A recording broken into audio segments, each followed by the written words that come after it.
The mirror in Evelyn Beaumont's bedroom had belonged to her grandmother, a Frenchwoman who'd crossed an ocean to marry into cotton money and died bitter.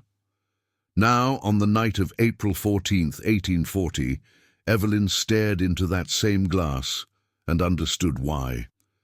The reflection looking back wore a face she barely recognized, powdered pale as death, lips rouged the color of fresh wounds, hair tortured into elaborate curls that pulled at her scalp like tiny chains. 22 years old and already a ghost. Below her window, the Beaumont estate blazed with lantern light. 300 guests had traveled from as far as Charleston and New Orleans for tomorrow's wedding, the grandest social event Savannah County would see all year, maybe all decade. Evelyn Beaumont, belle of Georgia society, daughter of plantation magnate Augustus Beaumont, was to marry Senator William Harlan at noon. The union would merge two of the largest cotton empires in the state. 4,000 acres. 800 souls in bondage, a fortune that could buy silence, loyalty, even love, or what passed for it in polite company. Tell me in the comments which country you are from and what you thought of this story. And if this story made an impression on you, subscribe to the channel so you don't miss any future stories. Evelyn pressed her palm against the cool glass. "I don't know you anymore," she whispered to her reflection. A knock at the door made her flinch. "Miss Evelyn?" The voice belonged to Patience, the house slave who'd helped raise her. "Your mama says come down for the toast. Senator Harlan's asking after you. Tell them I'm indisposed." A pause. "She won't like that, miss." "Then let her be displeased." Evelyn's voice came out sharper than intended. "I'm sorry, Patience. I need a moment." The footsteps retreated down the hall, and Evelyn was alone again with the stranger in the mirror. She thought of Senator Harlan downstairs, holding court with his bourbon and his stories of Washington politics. 47 years old, with hands that trembled from too much drink, and eyes that calculated the worth of everything they touched. Her father had arranged the match 6 months ago over cigars and brandy, the way men arranged purchases of livestock or land. "It's a brilliant alliance, Evelyn. You'll want for nothing, except breath, except choice, except a life that felt like her own." The night air drifted through her open window, carrying the scent of magnolias and something else, something raw and desperate that made the hair on her arms rise. Evelyn moved to the balcony, drawn by an instinct she couldn't name. The estate stretched before her in calculated perfection.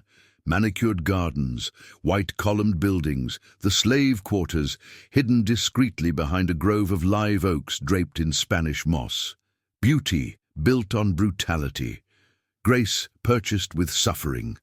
A sound cut through the night, not the refined music and laughter from the party, but something animal and afraid.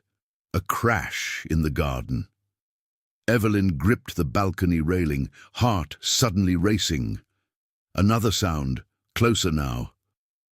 Someone was moving through the magnolia grove her father had planted the year she was born. She should call for help, ring the bell that would bring overseers and dogs. But her hand wouldn't move to the cord, and her feet were already carrying her down the servants' stairs, through the kitchen, where the cooking staff was too busy preparing tomorrow's feast to notice her passing out the back door into air thick as velvet. The magnolias loomed white in the darkness, their perfume almost sickening in its sweetness. Evelyn picked her way between the trees, following the sound of labored breathing. She found him collapsed against the base of the oldest magnolia, the one that bloomed first every spring, a black man, maybe 30 years old, his shirt torn and soaked with blood that looked black in the moonlight. His chest heaved with each breath, and when he heard her approach, his eyes snapped open with the wild terror of cornered prey. "Please," he gasped, "please, I ain't gonna hurt you." Evelyn should have screamed, should have run. Instead, she knelt beside him, her expensive silk dress pooling in the dirt. "You're bleeding. Caught on barbed wire coming through the Hutchins property." His voice was educated, careful, not the dialect her father's slaves affected around white folk. They're hunting me. Dogs. Men with guns. If they find me here, they won't. The words left her mouth before her mind caught up. Can you walk? I think so. Then follow me, quickly. She helped him to his feet, supporting his weight as they moved through the shadows toward the old ice house at the edge of the property. It hadn't been used in years, not since her father built the new one closer to the kitchen. Inside, the air was cool and damp, smelling of earth and old stone. Evelyn settled him against the wall and lit a small lamp she kept there. This place had been her refuge as a child, somewhere to hide from etiquette lessons and disappointed looks. In the lamplight, she could see him properly. Strong features marked by exhaustion and pain, intelligent eyes that studied her with equal parts suspicion and wonder, a raised scar on his left cheek in the shape of the letter H. Her stomach turned, recognizing the brand, Harlan. This man belonged to her future husband's plantation. "What's your name?" she asked. He hesitated, as if even this small truth was dangerous to share. "Jonah. I'm Evelyn." "I know who you are, miss. Everybody knows. The wedding of the century, they're calling it." Something bitter flickered across his face. "While we're being bought and sold like cattle." She should have been offended, should have reminded him of his place, as her mother would say. Instead, she found herself asking, "What happened to you?" Jonah closed his eyes. 3 days ago, Senator Harlan sold my wife and daughter, separate sales. I don't know where they went. Memphis, maybe. New Orleans. When I tried to stop it, they beat me and threw me in the box." His voice cracked. 2 days in that coffin, Miss Evelyn. 2 days in the dark with no water, breathing through a crack, listening to them laugh about it. So I broke out. Been running ever since. The box. She'd heard whispers about Senator Harlan's punishment methods. A wooden coffin, barely big enough for a man to fit, left in the sun for days at a time. Some men went mad in there, some never came out. The cruelty of it made her physically ill. "I can help you," she heard herself say. "You can't. Nobody can. The patrols are everywhere. They got my description, the brand." He touched the H on his face. "I'm a dead man, miss. Just hoping to die free." Outside, the sound of dogs baying drifted through the night, distant but getting closer. Jonah tensed and Evelyn's mind raced. The patrols would search the grounds eventually, check every building, every shed, and when they found him here, both of them would pay the price. Him with his life, her with a scandal that would destroy the wedding and disgrace her family. Unless... The thought came to her whole and terrible and perfect, like lightning splitting a dark sky. She stood, smoothing her dress with trembling hands. "Stay here, don't make a sound. I'll be back within the hour." "Miss Evelyn, you can't trust me." She met his eyes. "Can you do that?" After a long moment, he nodded. Evelyn slipped back through the magnolias toward the blazing lights of the mansion, where 300 people celebrated a union that would never happen, where a senator drank and laughed, not knowing that his property was bleeding in an ice house 50 yards away, where her mother held court, already imagining grandchildren and greater social triumphs, where her father counted the merger of fortunes, satisfied that he'd arranged his daughter's life as efficiently as he arranged his cotton sales. She climbed the servants' stairs to her room and locked the door. Her wedding dress hung in the armoire, 15 yards of imported silk and Brussels lace. It had cost more than some of her father's slaves would earn in a lifetime of servitude. She touched the fabric, feeling its weight and cost. Then she began to change into traveling clothes, dark and practical. She pulled out the small leather case where she kept the household money she was trusted with, nearly $200 in gold and silver. She added her mother's pearl earrings, her grandmother's garnet ring, things that could be sold. At her writing desk, she penned a single sentence on heavy cream paper. "I am marrying no man who buys souls." She left the note on her pillow, weighted down by the engagement ring she'd never wanted. Then she folded her wedding dress with care, laying it across the bed like a shroud for the life she was about to kill. The mirror caught her reflection one last time, but now she recognized the woman looking back, no longer a ghost, no longer a stranger, finally, herself. The mansion's clocks were striking midnight when Evelyn Beaumont walked back out into the magnolia grove, carrying supplies and a terrible, exhilarating freedom. Jonah's eyes widened when Evelyn returned, carrying a canvas bag and wearing a traveling cloak over a simple cotton dress. Gone was the silk and the elaborate hair. She looked like a farmer's daughter now, practical and plain. She knelt beside him and began unpacking. Bread, cheese, a flask of water, strips of clean linen for bandages, a small bottle of laudanum. "What are you doing?" he asked, though some part of him already knew. "Helping you." She uncorked the laudanum. "Drink a little for the pain, Miss Evelyn. If they catch you helping a runaway, they won't catch us." She began cleaning the wound on his side, her hands steady despite never having done such work before. The gash was deep but clean. "The wire missed anything vital. You're lucky." "Lucky?" He laughed, a sound like breaking glass. "That what you call this?"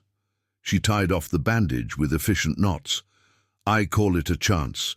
Maybe the only one either of us will get." She sat back on her heels, meeting his gaze.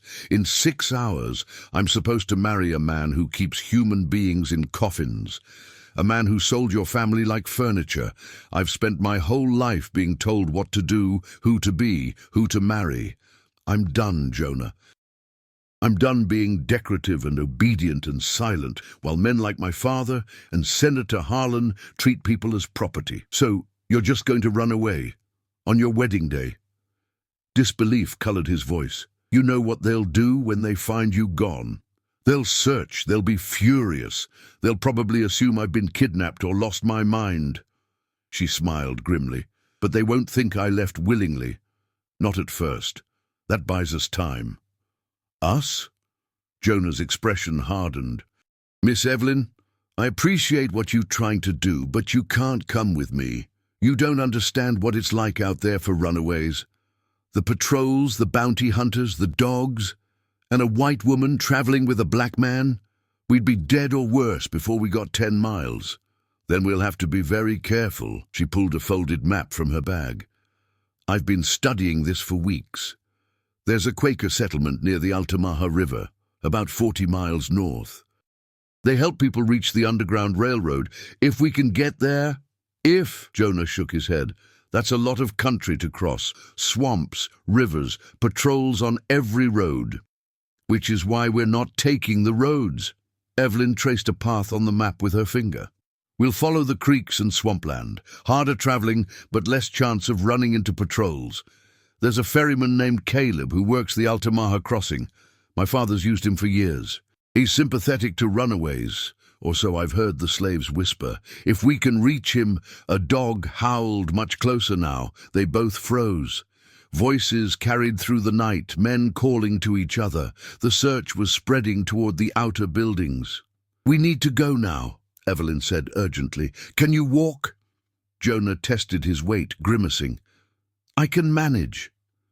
They slipped out of the ice house into darkness thick with humidity and fear.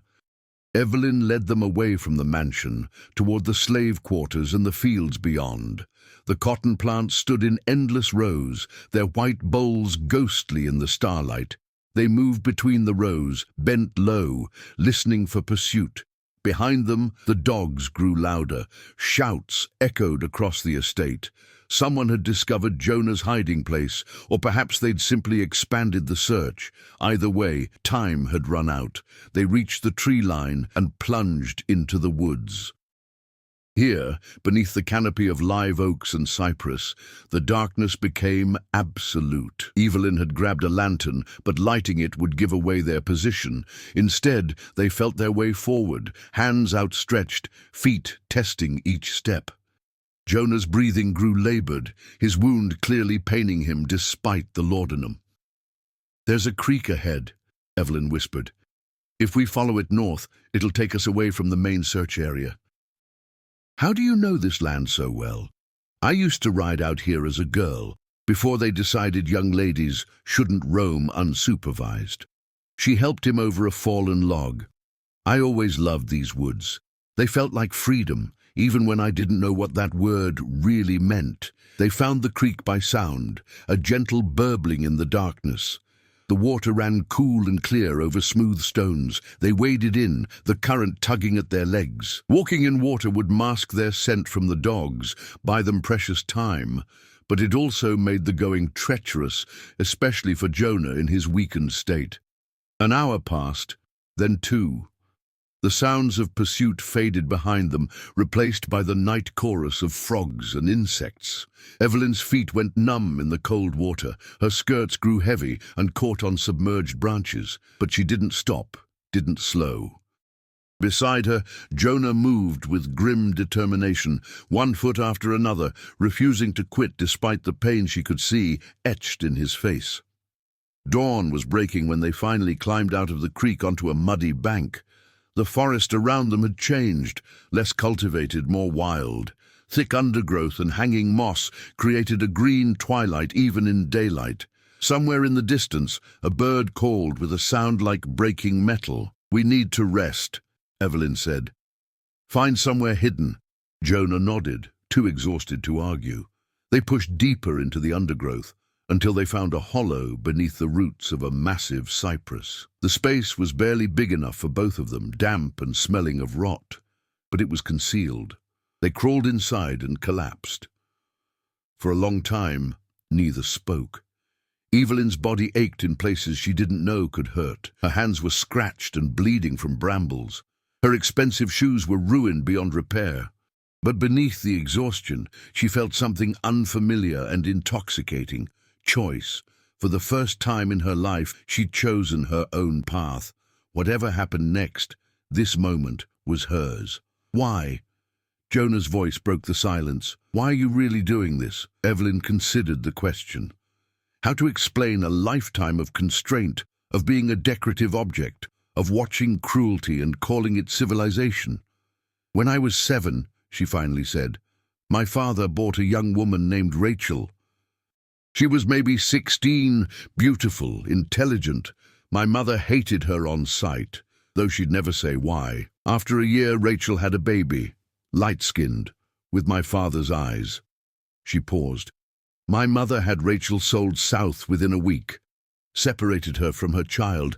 I remember her screaming as they took her away." Jonah's expression remained carefully neutral. "I asked my mother why, and she slapped me, told me never to speak of it again. Said that's just how things are." Evelyn's voice hardened. "I was 7 years old, and I understood then that the world I lived in was built on horror.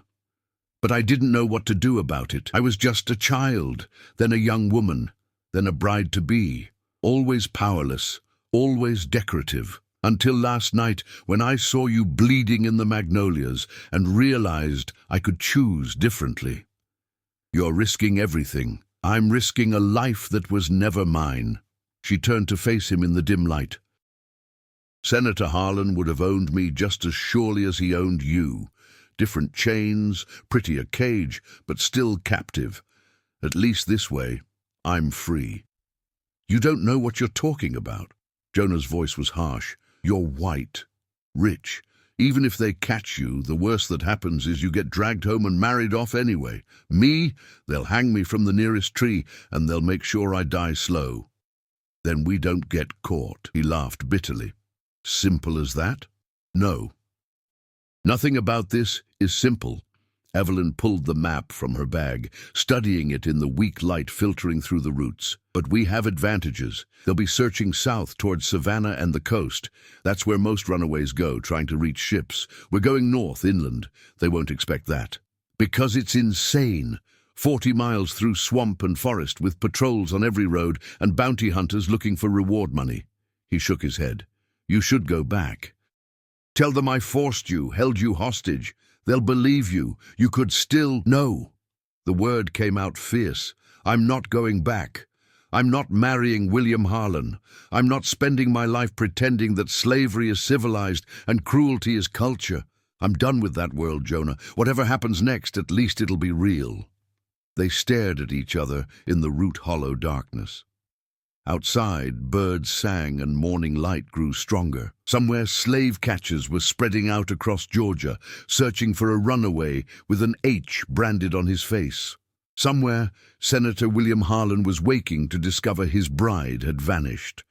Somewhere, Augustus Beaumont was realizing his daughter had chosen disgrace over dynasty. But here, beneath the cypress roots, two fugitives shared bread and water, and something neither could quite name. Not alliance, not yet friendship, but possibility.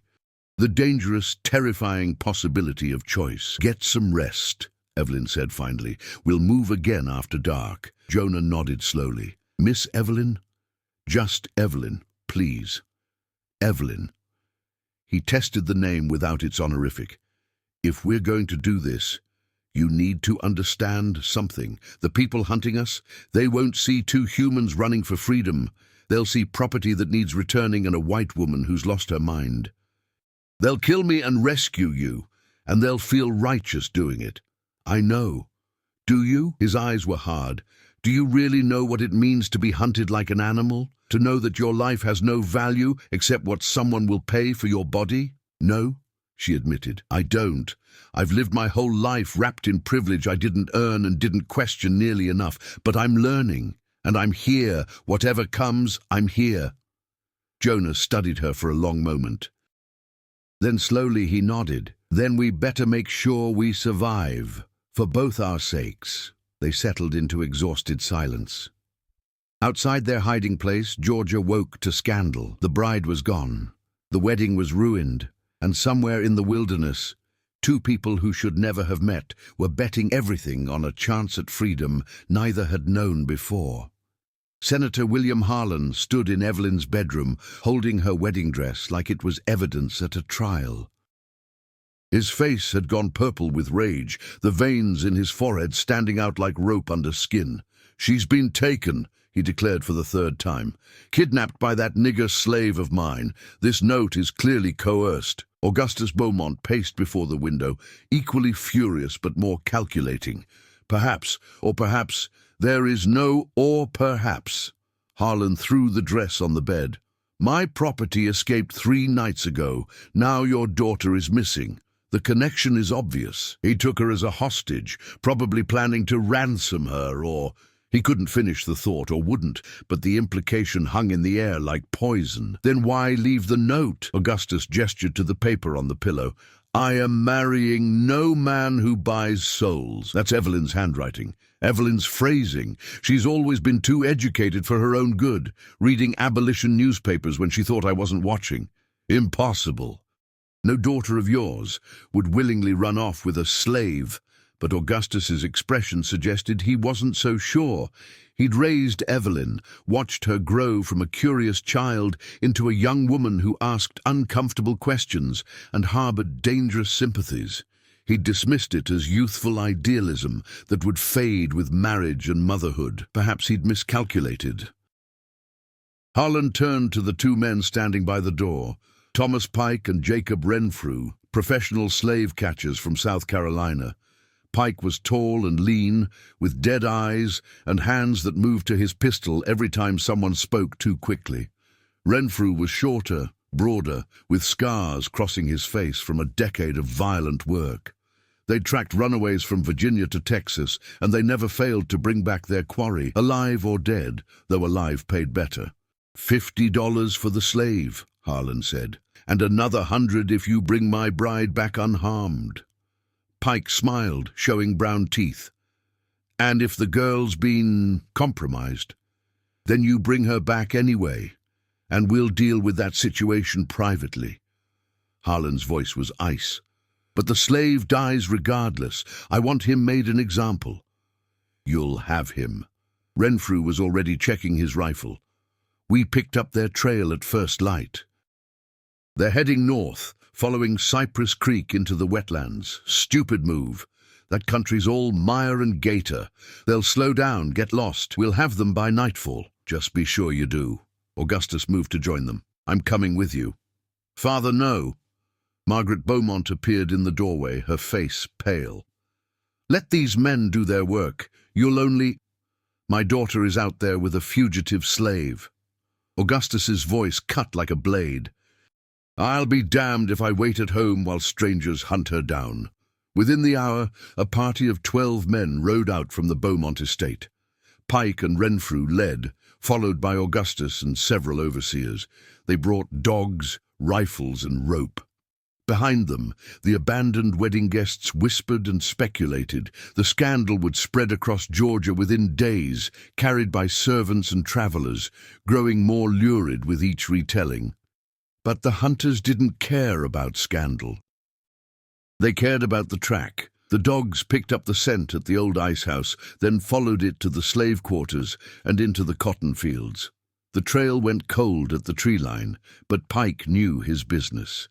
He studied broken twigs, disturbed leaves, the particular pattern of footsteps in soft earth. 2 people, he confirmed. One heavier, moving slow, injured maybe. The other lighter, smaller. The girl's helping him, or he's forcing her, Augustus insisted. Pike didn't argue, but his expression suggested he'd tracked enough unwilling hostages to know the difference. These 2 were moving together, coordinating. But he kept that observation to himself. Augustus Beaumont was paying well, and contradicting a client's preferred narrative was bad business. They found where Jonah and Evelyn had entered the creek. The dogs lost the scent in the water, but Pike wasn't concerned. "Old trick," he said. "Masks smell, but they can't stay in the water forever. They'll come out somewhere upstream. We follow the bank, we'll pick them up again." The hunt continued through morning into afternoon. The country grew wilder, the forest denser. Cypress trees rose from standing water, their roots forming maze-like obstacles. Hanging moss created a twilight atmosphere even at midday. Somewhere in the distance, an alligator bellowed its territorial challenge. "Dangerous country," Renfrew observed. "City girl like Miss Evelyn won't last long out here." Augustus said nothing, but his jaw tightened. For all his anger, some part of him was beginning to understand that his daughter had chosen this. The note wasn't coerced. The timing wasn't coincidence. Evelyn had looked at her future as Mrs. William Harlan and decided to risk death in the wilderness instead. That knowledge cut deeper than any physical wound. Meanwhile, miles ahead, hidden in their cypress hollow, Evelyn woke from fitful sleep to find Jonah sitting at the entrance, staring out at the swamp. His wound had stopped bleeding, but his face was drawn with pain and exhaustion. "How long was I asleep?" she asked. "Few hours. Sun's past noon now." He didn't turn around. "I've been thinking about what you said, about choosing this life. And I'm not sure you understand what you've chosen." He finally looked at her. "Back at the plantation there was a man named Samuel. Good man, smart, hard worker. He ran away 2 years ago, made it almost to Tennessee before they caught him. You know what they did?" Evelyn shook her head, though she could imagine. "They brought him back and whipped him in front of all of us, 50 lashes. Then they cut off 2 of his toes so he couldn't run again. Then they sold him to a sugar plantation in Louisiana." Jonah's voice was flat, reciting facts. "That's if you're lucky. If you're not, they hang you, sometimes slow, sometimes with fire. They make sure everyone sees, make sure everyone remembers what happens when you try for freedom. I know the risks. You know about them. That's different from knowing them." He turned back to the swamp. "And that's just what happens to me. They'll drag you home, call you hysterical or bewitched. Best case, they force you to marry Harlan anyway. Worst case, they lock you in an asylum for the rest of your life. Either way, you lose everything. I already lost everything the moment I was born female in a world that treats women like currency." Evelyn crawled to sit beside him. "At least this way, I'm choosing the terms of my imprisonment or my escape." They sat in silence, watching the swamp's strange beauty. A white egret picked its way through the shallows, hunting for fish. Dragonflies stitched patterns through the humid air. The world out here didn't care about plantation dynasties or social scandals. It simply existed, indifferent and eternal. "Tell me about your wife," Evelyn said softly. Your daughter. Jonah's expression shifted, grief replacing anger. Mary was her name, my wife. She played violin. Can you believe that? Taught herself on an old broken instrument she found in the senator's music room. He didn't even know it was there. She'd sneak in at night and practice just a few minutes at a time, learning to make music from nothing. His voice cracked. Our daughter, Ruth, was 3 years old, just starting to talk in full sentences. Smart as anything. Mary was teaching her to read, even though it was illegal. Said education was the one thing they couldn't take from her. I'm so sorry. Sorry doesn't bring them back. He wiped his eyes roughly. When they sold Mary, she didn't cry. Just looked at me and said, find us. Whatever it takes, find us. That was the last thing she said before they put her in the wagon. We'll find them, Evelyn said. Once we reach the north, once we're free, we'll find them. Jonah laughed bitterly. You think it's that simple? Mary could be anywhere from New Orleans to Mobile. Ruth, too. They sell children separate sometimes to break the parents. And even if we found them, then what? Buy them back? With what money? I have money. Not much, but you don't understand. They're not being sold cheap, Evelyn. A woman who can cook and play music, a young girl with potential, thousands of dollars each, maybe more. Your $200 might buy one of them if we're lucky, if we can even find them, if we can find a seller willing to deal with runaways. The impossibility of it settled over them like fog. Evelyn had imagined escape as a simple matter of reaching free territory, as if crossing a line on a map would solve everything. But Jonah's reality was infinitely more complicated. Freedom without family was its own kind of prison. Then we find another way, she said stubbornly. There are abolitionists in the North, people who help reunite families, churches, aid societies, run by white people who think they know what's best for us. Jonah's voice was harsh. I appreciate what you're trying to do, truly, but you can't fix this with good intentions and pocket money. This system is too big, too powerful. It eats people like Mary and Ruth and spits out profit. So what? We just give up? Accept that it's hopeless? I didn't say that. He met her eyes. I said it's not simple, but maybe... He trailed off, considering. Maybe if we reach the Quakers you mentioned, they could help. They keep records sometimes of sales and auctions. If we can figure out where Mary and Ruth were taken, at least we'd have a place to start. It was the first hope Evelyn had heard in his voice. She seized on it. Then, that's what we do. We get to the Altamaha River, find the Quaker settlement, and start looking. 40 miles away, through country full of people who want us dead. Then we'd better start moving. They gathered their meager supplies as afternoon light slanted through the cypress branches. Jonah's wound had stiffened, making movement difficult, but he gritted through the pain. Evelyn checked the map one more time, trying to memorize the creek paths and landmarks that might guide them north. As they prepared to leave their hiding place, a sound froze them both, the distant baying of dogs. They looked at each other, and Evelyn saw her own fear reflected in Jonah's eyes. The hunters had found their trail. The temporary safety of the cypress hollow was gone. Now came the real test: how far they could run, how well they could hide, and whether the choice they'd made would lead to freedom or death. "Come on," Jonah said, and they plunged deeper into the swamp. Behind them, the dogs grew louder. The hunt was closing in. The swamp seemed to close around them like a fist. What had looked navigable in daylight became a maze of murky water, tangled roots, and hanging vines that caught at their clothes and hair. Evelyn followed Jonah as he pushed forward, his knowledge of the wilderness proving more valuable than her map. He knew which plants to avoid, which sounds meant danger, where the water ran shallow enough to cross, but the dogs were getting closer. "We need to split up," Jonah said, breathing hard. They'd stopped on a small island of solid ground, surrounded by black water that reflected the darkening sky. "Give them 2 trails to follow, divide their numbers."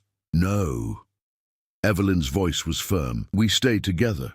They want me, not you. If you go east, back toward civilization, they'll see you're safe and focus on me. You can tell them I forced you, held you against your will. I'm not leaving you. Evelyn, I said no. She grabbed his arm, surprising both of them with the intensity of her grip. We made this choice together. We finish it together. Besides, she added with grim practicality, without you, I'll be lost in this swamp within an hour. You need me as much as I need you. Jonah stared at her, then slowly nodded. Then we try something else. Come on. He led her deeper into the water, where it rose to their waists and the bottom became uncertain. Evelyn's teeth chattered from cold and fear. Something brushed against her leg. A fish, she hoped, not a snake or worse. The stories she'd heard about swamp gators surfaced unbidden in her mind. There, Jonah pointed to a massive fallen cypress that created a natural bridge across a deeper channel. We cross here, then double back south for a bit. Make them think we're heading toward the coast after all. They scrambled onto the log, its bark slick with moss and rot. Evelyn's foot slipped, and she nearly fell into the dark water below. Jonah caught her hand, steadying her, and for a moment they stood balanced on the dead tree, two fugitives clinging to each other above water that held no mercy. The sound of the dogs echoed strangely in the swamp, seeming to come from all directions at once. Voices too, men calling to each other, coordinating their search. Evelyn recognized one voice, her father shouting commands. The knowledge that Augustus Beaumont himself was out here hunting her sent a complicated stab of emotion through her chest. Part fear, part guilt, part defiant satisfaction that she'd forced him to see her as something other than a decorative investment. They made it across the log and pushed south, moving as fast as Jonah's injury allowed. The plan was to leave a clear trail for half a mile, then circle back north, using the water to cover their scent. It might buy them an hour, maybe two, before the hunters realized the deception, but Pike was smarter than they'd hoped. The slave catcher stood on the same fallen log they'd crossed, studying the ground on both sides with professional interest. Clever, he said to Renfrew. They went south here, see the tracks? But look at this. He pointed to a broken branch at an unnatural angle. Too obvious. They want us to follow south while they double back north. Renfrew squinted at the evidence. Could just be careless. Nothing about this has been careless. Pike looked at the gathering darkness. They're smart, working together. The girls educated, the slaves desperate, dangerous combination. He turned to Augustus, who'd caught up with them. Mr. Beaumont, I need you to take half the men and follow the southern trail. Make noise, use the dogs, make them think we took the bait. And you? I'll take Renfrew and the others north. Quiet-like. We'll be waiting when they think they've outsmarted us. Augustus didn't like taking orders from hired help, but he recognized competence when he saw it. Fine, but when you find them, the slave dies, the girl comes home. I know the job. Pike checked his rifle. Just be ready to move fast once we flush them out. This swamp's dangerous after dark, and I don't plan on spending the night in gator country. The hunting party split. South Augustus led men and dogs in a noisy pursuit, crashing through undergrowth and shouting. North, Pike moved like a ghost, Renfrew and three others following in silence. They knew what they were doing, and they knew their prey would make a mistake eventually. Everyone did, when they were tired and scared and running out of options. Evelyn and Jonah heard the commotion to the south and allowed themselves a moment of hope. It worked, Evelyn whispered. They're following the false trail. Maybe. Jonah sounded less certain. We should keep moving anyway. Put as much distance as possible between us and them. They pushed north through water that rose to their chests, the cold seeping into their bones. Evelyn's dress was completely ruined now, a sodden weight that threatened to drag her under. She wished she'd thought to bring pants, something practical, but there hadn't been time to think of everything. Her hands were cut and bleeding from sharp reeds. Her feet had gone numb hours ago, but she kept moving. The sky above the swamp canopy darkened from blue to purple to black. No stars penetrated the thick cover of branches and Spanish moss. The sounds of pursuit faded behind them, replaced by the night chorus of frogs and insects. Once, they heard something large moving through the water nearby, but it didn't approach. They learned not to look too closely at the shadows, not to imagine what might be watching from the darkness. "How much farther?" Evelyn asked, her voice barely above a whisper. Jonah consulted the position of the moon, visible briefly through a gap in the canopy. "Another 10 miles to the Altamaha, maybe. If we push through the night, we could reach it by dawn." He looked at her with concern. "Can you make it?" "I don't have a choice, do I?" "There's always a choice." He said it gently. "You could stop. Call out for your father. This could be over in minutes. And then what? Go back to being Mrs. William Harlan? Spend my life pretending I don't know what my husband is capable of, what my father profits from?" She shook her head, water droplets flying.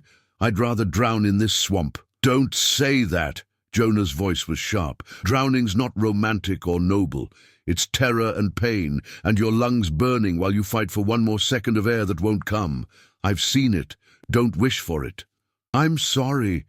I just meant—" "I know what you meant." He softened slightly. "But death isn't freedom, Evelyn. It's just death. We're running toward life, not away from it. Remember that when everything hurts and you want to quit." They pressed on in silence. Two shapes moving through liquid darkness, united by desperation and a fragile trust that neither quite understood yet.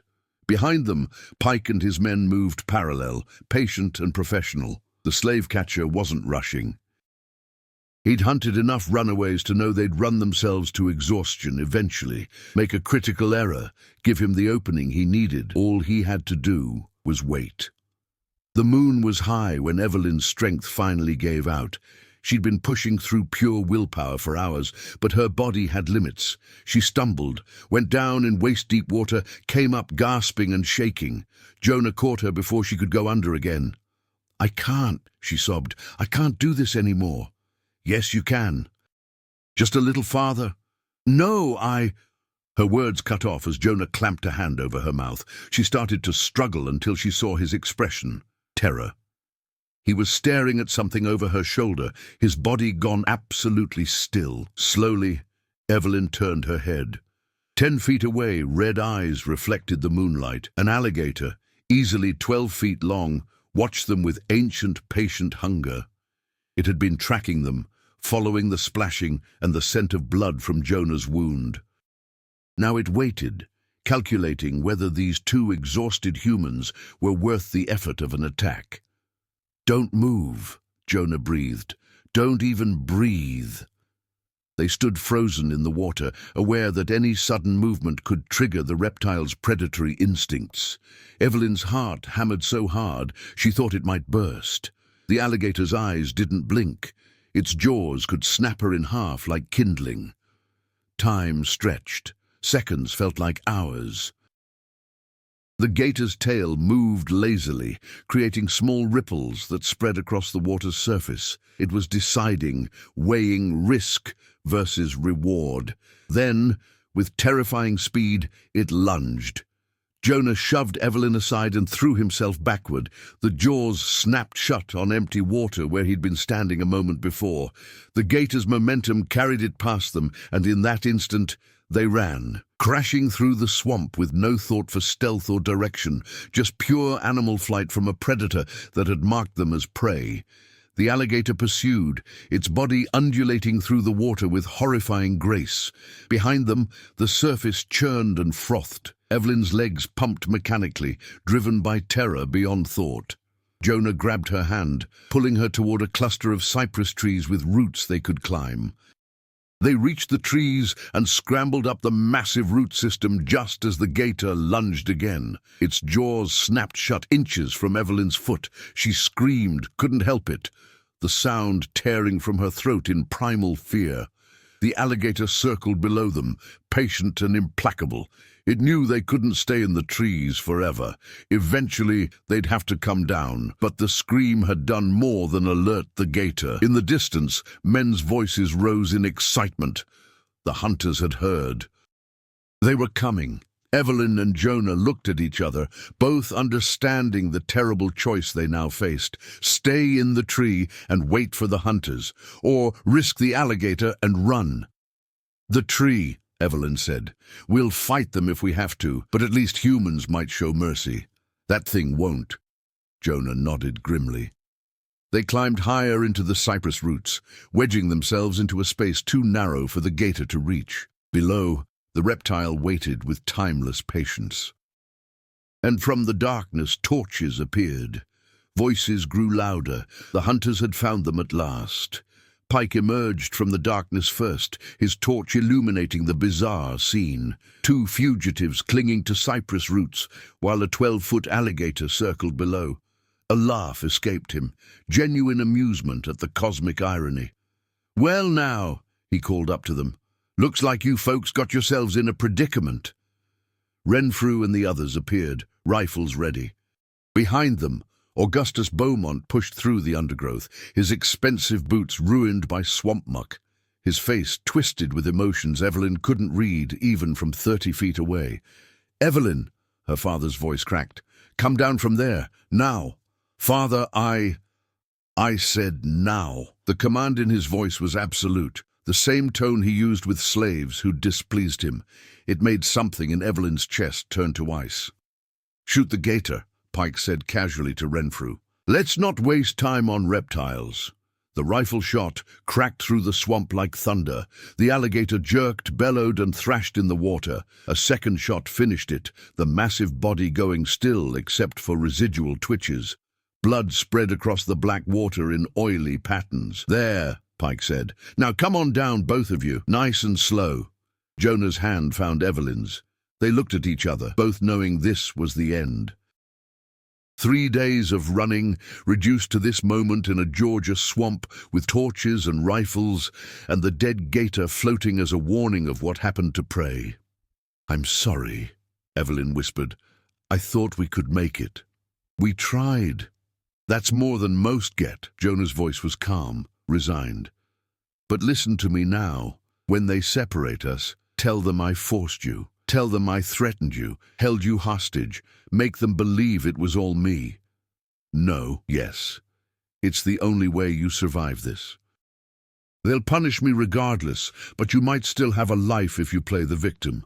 I won't lie about what we did. Then we both die. And for what? So you can be noble?" He squeezed her hand. "Please, Evelyn, if this meant anything to you, give me this. Let me know you'll survive." Before she could answer, Augustus's voice boomed again. "Evelyn Beaumont, if you don't climb down this instant, I'll have that slave shot where he stands." Pike raised his rifle, aiming at Jonah. "Your choice, miss. Easy way or hard way." Evelyn looked at the gun, at Pike's dead eyes, at her father's face twisted with fury, and something that might have been fear. She thought of Senator Harlan back at the estate, probably already planning how to spin this scandal to his advantage. Of the wedding dress, folded on her bed like a shroud. Of the life she'd almost accepted until 3 nights ago when she found a bleeding man among the magnolias. "I'm coming down," she said. "But if you hurt him, you're not in a position to make demands." Pike's voice was flat. "Down, now." They climbed down slowly, Jonah first, then Evelyn. The moment their feet touched solid ground, Renfrew grabbed Jonah and shoved him to his knees. 2 men immediately moved to bind his hands with rough rope, pulling tight enough to cut circulation. Jonah didn't resist, didn't fight. He'd been caught before, knew that resistance only gave them an excuse for greater violence. Augustus strode forward and grabbed Evelyn's arm, his grip bruising. "What have you done?" His voice shook with rage. "Do you have any idea what you've thrown away? The scandal, the embarrassment, I know exactly what I've done." Evelyn met his eyes, refusing to look away. "I chose freedom over slavery, not just mine. His too." Augustus's hand flashed out, slapping her across the face hard enough to snap her head sideways. The sound echoed across the swamp. Evelyn tasted blood. You chose disgrace, Augustus hissed. You chose to destroy this family's reputation, to humiliate Senator Harlan, to throw away a future that dozens of women would kill for. And for what? For this? He gestured at Jonah with contempt. For what was right? Right? Augustus laughed, a harsh sound with no humor in it. You're a child playing at philosophy. You don't understand how the world works. How much depends on maintaining proper order. That slave is property, Evelyn. Property. And you've helped him steal himself. He was never property. None of them are. Evelyn's voice grew stronger despite the pain in her jaw. Mary wasn't property when you sold her south. Rachel wasn't property when you sold her away from her baby. They were human beings, Father, and you treated them like furniture. The slap came again, harder.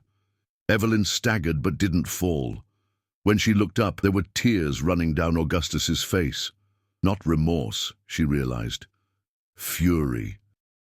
The tears of a man who'd lost control of something he thought he owned. Enough. Pike stepped between them.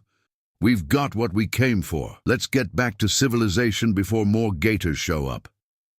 They bound Evelyn's hands as well, though more gently. She was valuable property after all. Damaged goods perhaps, but still worth preserving.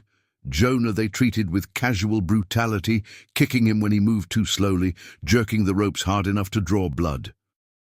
The walk back to solid ground took hours. Dawn was breaking by the time they reached the place where the hunting party had left their horses. Senator Harlan had ridden out to meet them, his face haggard from a sleepless night. When he saw Evelyn, relief and rage warred in his expression. "Thank God," he said, moving toward her. "My dear, what you must have suffered." "Don't touch me." Evelyn's voice was ice. "I'd rather die than marry you." Harlan stopped, his expression hardening. "Hysteria," he said to Augustus, "perfectly understandable after such an ordeal. Time and proper care will restore her to herself." "She aided a fugitive slave willingly," Pike said flatly. "Left a note saying so. Traveled with him for 3 days. He pulled out the paper from Evelyn's room. "This is her handwriting, yes?" Augustus took the note, read it again, his face going grey. "Yes, then you've got a problem." Pike looked at Evelyn with something like respect. "Because this wasn't a kidnapping. This was a choice." Silence fell over the group. The implications settled like lead. A white woman of good family didn't run away with a slave. It was unthinkable, impossible, the kind of thing that destroyed dynasties and created scandals that lasted generations. But the evidence was clear.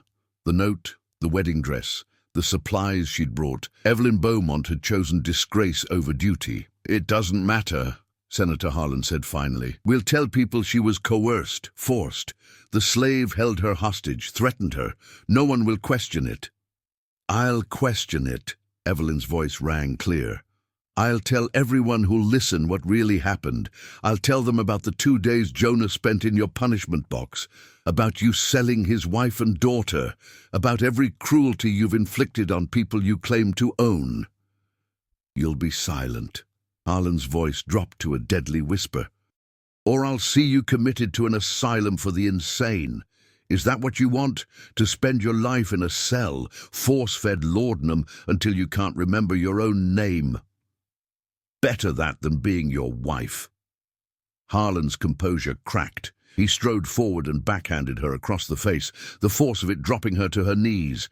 "You ungrateful bitch! I offered you everything, status, wealth, position, and you threw it away for a nigger slave, for a human being." Evelyn's voice was muffled by blood and pain, but still defiant.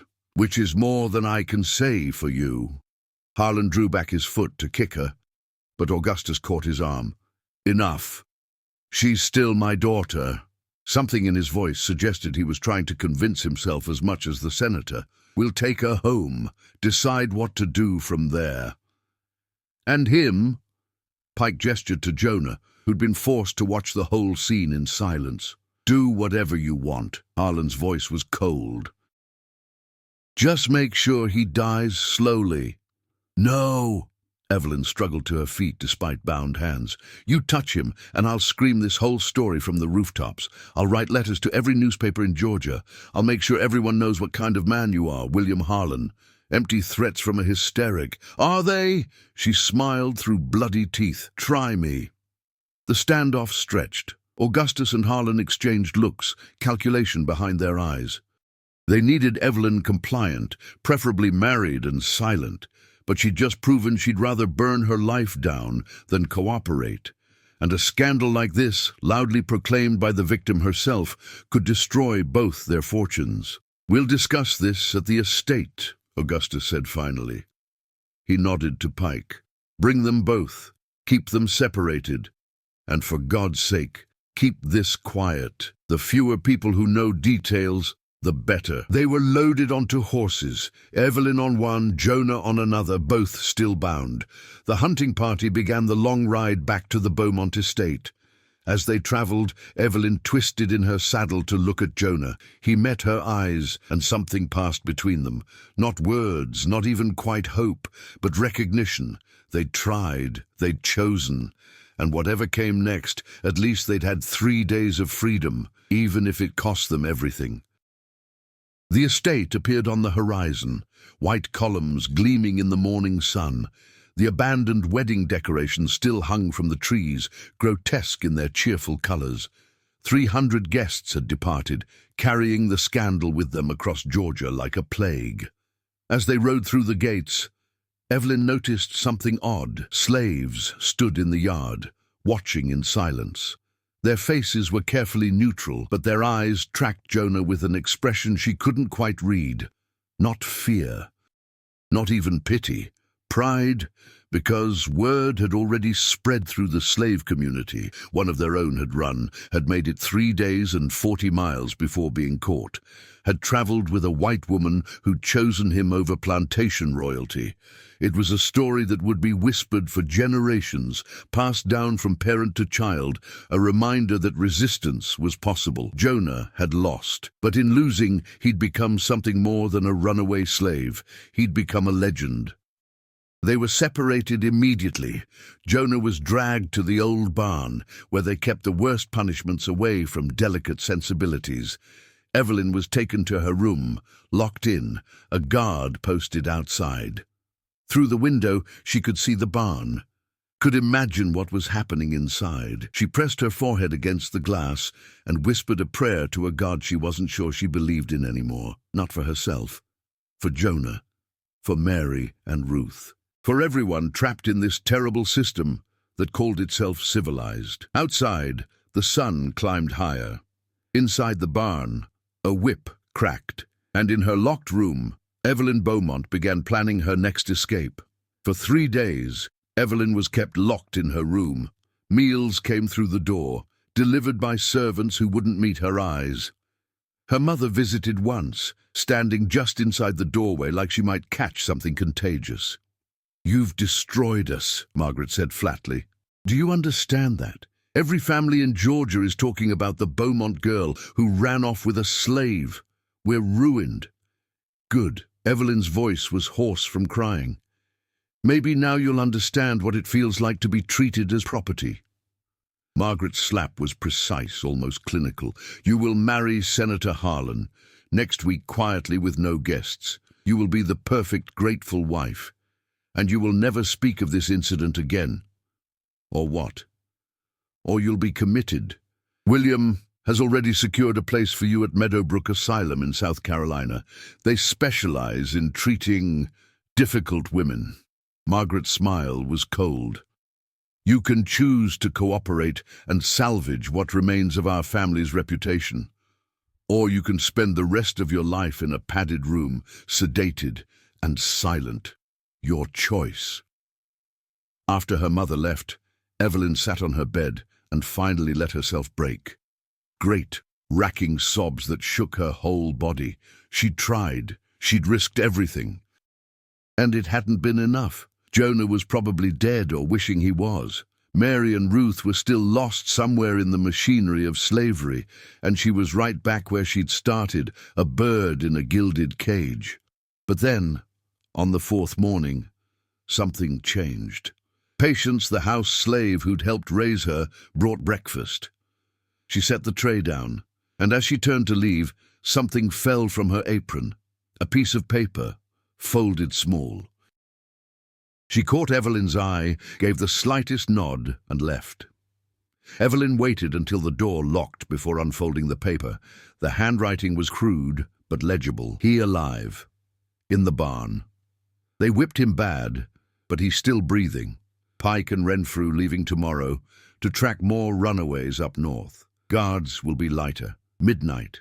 Be ready. Friends, hope, dangerous and brilliant, flared in Evelyn's chest. She read the note 3 more times, then ate it, chewing the paper until it dissolved. They were watching her too closely to leave evidence, but someone, multiple someones from the plural friends, was helping. The slave community, perhaps, people who'd seen what she and Jonah had tried to do and decided it was worth preserving. She spent the day planning.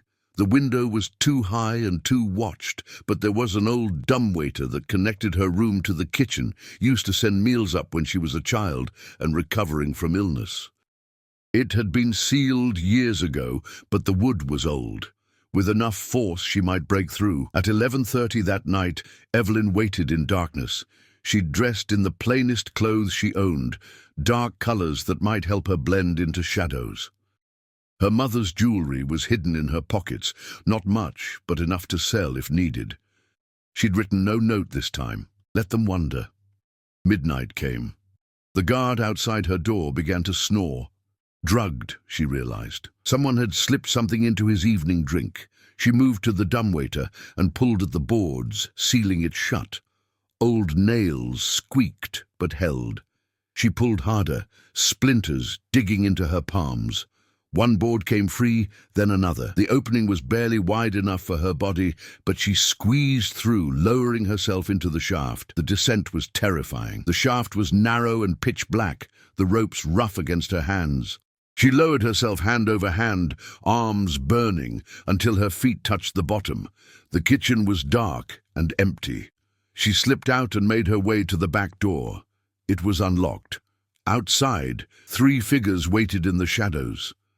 Evelyn recognized Patience. The others were men she'd seen working the fields, but never learned the names of. One stepped forward, tall and broad-shouldered. "We're risking everything doing this," he said quietly. "But what you did, trying to run with Jonah, that meant something to us. Meant there's white folk who see us as human. Don't make us regret this." "I won't, I swear it." "Good." He handed her a bundle. Clothes for him, food, water. "There's a rowboat hidden at the old dock, 2 miles downriver. Nobody uses it anymore. From there you can reach the Altamaha, that Quaker settlement you were heading for before." "Jonah, where?" "Come on." They moved through the estate like ghosts, keeping to shadows, avoiding the main paths. The barn loomed ahead, its door guarded by a single overseer. But as they approached, the man suddenly clutched his stomach and rushed off into the bushes, groaning. The other man, whose name Evelyn learned was Samuel, the one Jonah had told her about, grinned.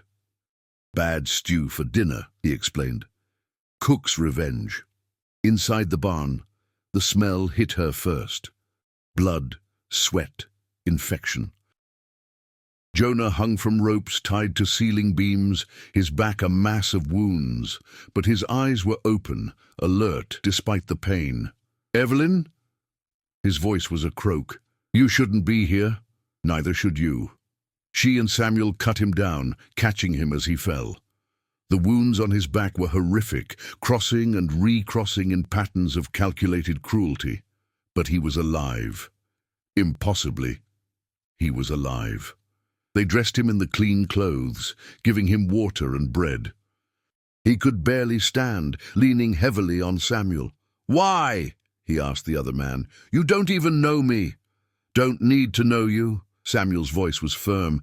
"You ran. You made it 3 days. That's more than most. That gives the rest of us hope." He paused. "My toes still hurt where they cut them, but knowing someone else made it farther, that helps me breathe, brother." They made their way to the old dock. moving slowly because of Jonah's condition. Twice they had to hide from patrols, pressing into the shadows while men passed within feet. But the drugged guards and strategic food poisoning had bought them time. The rowboat was where Samuel said, hidden under branches and cattails. They loaded Jonah in first, then Evelyn climbed aboard. Samuel and Patience pushed them off, and suddenly they were floating, the current catching them, carrying them downriver. "Thank you," Evelyn called softly. "Don't thank us yet," Patience replied. "Just get free, both of you. Make this worth something." The current pulled them away from the estate, away from the barn and the locked rooms, and the wedding that would never happen. Evelyn took the oars and began to row, her arms still sore from the dumbwaiter shaft. Jonah lay in the bottom of the boat, conscious but fading in and out from pain and exhaustion. "We're not going to make it," he said at one point.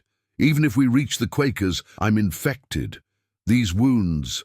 Then we get you medicine. Find a doctor who'll help. A black man with whip marks? They'll know I'm a runaway. Then we find a doctor who doesn't care." Evelyn kept rowing, refusing to accept defeat. "I didn't come this far to watch you die in a boat." Dawn broke, painting the sky in shades of rose and gold. The Altamaha River widened before them, its waters brown and thick with silt. Somewhere ahead was the Quaker settlement. Somewhere ahead was possibility. "Evelyn?" Jonah's voice was weak. "Why did you really do this? And don't tell me about choosing freedom. I need to understand." She stopped rowing, considering the question. How to explain a lifetime of feeling like a ghost, a decoration, a thing to be admired and controlled, but never truly known. How to articulate the moment she'd seen him bleeding among the magnolias and recognize something of herself in his desperation. "Because," she finally said, "when I looked in that mirror on my wedding eve, I didn't recognize myself anymore. I'd become what they wanted, perfect, obedient, empty. But when I found you, when I chose to help you, I felt real for the first time in years. Whatever happens next, at least I'll die having lived as myself." That's a rich person's philosophy. Maybe, but it's mine. She met his eyes. "And you gave me that. You gave me the chance to choose who I wanted to be. Even if that choice destroys you." Even then. They rowed in silence as the sun climbed higher. Around midday they spotted smoke from chimneys, a settlement on the north bank. Evelyn steered toward it, her arms screaming protest. As they drew closer, she could see simple buildings, no pretension or grandeur. People moved between them, dressed in plain clothes. Quakers. They beached the boat and helped Jonah to shore. He could barely walk now, fever from infection setting in. A woman noticed them from a nearby building and hurried over. She was perhaps 50, with kind eyes and capable hands. "Thee needs help," she said simply. It wasn't a question. "Please." Evelyn's voice broke. "He's been whipped. The wounds are infected. I don't know how to—" "Come." The woman didn't ask their names or their story. She just helped them toward a small building that served as a clinic. "I'm Rachel. My husband and I run the station here. Thee is safe now." Inside, more Quakers worked to help them. They laid Jonah on a clean bed and began treating his wounds with practiced efficiency. Someone gave Evelyn water and bread. Another woman brought clean clothes. No one asked questions. No one judged. "How long have we been running?" Evelyn asked Rachel. "Does it matter?" "I suppose not." Rachel smiled. "Thee made a brave choice helping this man. Many wouldn't have. I just did what was right. That's what makes it brave." Rachel bandaged Jonah's wounds with gentle hands. "He'll recover, but it will take time. Weeks, maybe months. Does thee have somewhere to go?" Evelyn shook her head. "North, eventually. He's looking for his wife and daughter. They were sold. I'll ask among our network. We keep records sometimes of sales and auctions. It's a slim hope, but thee never knows." Rachel paused. "And what of thee? Surely someone is looking for thee. Let them look." Evelyn's voice was firm. "I'm not going back." For 3 weeks they recovered at the Quaker settlement. Jonah's wounds healed slowly. leaving scars that would never fully fade. Evelyn helped where she could, learning to cook and clean and do the work she'd always taken for granted when slaves did it for her. The Quakers asked nothing in return. They simply helped, as their faith demanded. During that time, Rachel made inquiries. She sent letters north asking about sales in Memphis, New Orleans, Mobile. The responses trickled back slowly. No sign of Mary or Ruth. They disappeared into the vast machine of slavery, 2 more names in ledgers that recorded human beings as commodities. "I'm sorry," Rachel told Jonah when the last negative response arrived. "But we'll keep looking. Sometimes it takes years, but families do reunite." Jonah nodded, the hope in his eyes dimming but not quite dying. "At least I'm alive to look. That's more than I had 3 weeks ago." When he was strong enough to travel, the Quakers arranged passage north for both of them. A wagon heading to Pennsylvania, then a connection to New York. From there, the world opened up. Canada, Europe, maybe. Places where the color of Jonah's skin and the brand on his face wouldn't mark him as property to be captured and returned. The night before they left, Evelyn and Jonah stood by the Altamaha River, watching moonlight shimmer on the water. The same river that had carried them toward freedom now reflected back the future they'd chosen. "What will you do?" Jonah asked. "In the north? I don't know. Find work, I suppose. Help the cause if I can." She smiled slightly. "I have some experience breaking people out of slavery now. That might be useful. You could still go back. Tell them I really did force you. Start over." "No." The word was absolute. "I can't unknow what I know now. Can't unsee what I've seen. I'd rather be poor and free than rich and complicit, even if you never see your family again.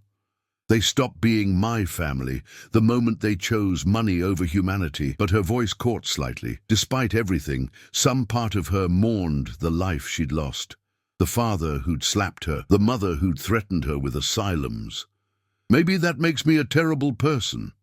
"It makes you honest." Jonah took her hand, the gesture careful and respectful. "I never thanked you properly for everything you risked, everything you gave up. You don't need to thank me. We saved each other."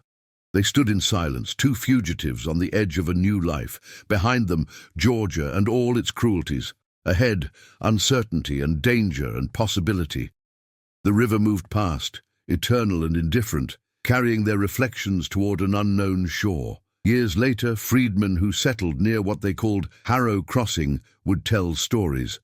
They said a pale woman and a dark man once built a small chapel there on the bank of the Altamaha. They said the chapel was a station on the Underground Railroad, helping hundreds reach freedom before the war came and changed everything. They said the woman had once been plantation royalty, daughter of one of Georgia's richest men. They said she'd given it all up for love, though she always insisted it was for justice, which perhaps amounted to the same thing. They said the man bore the brand of a senator on his face, but he wore it with pride, a reminder of what he'd survived. They said he never found his wife and daughter, though he searched until the day he died, but that he'd helped reunite dozens of other families, giving them the ending he couldn't have. They said anyone could visit the chapel, though few whites did. Inside, the walls were covered in names, every person who'd passed through on their way north, every soul that had touched this place in their flight to freedom. And there, carved above the door, were the words that had started everything. "I am marrying no man who buys souls." History called it betrayal. The freedmen called it love. But Evelyn and Jonah simply called it choice, the terrifying, exhilarating, essential choice to be fully human in a world that demanded they be less. The river remembered. The chapel stood. And the story passed from generation to generation, a reminder that freedom is never given. It must be taken one brave decision at a time, even when the cost is everything, especially then.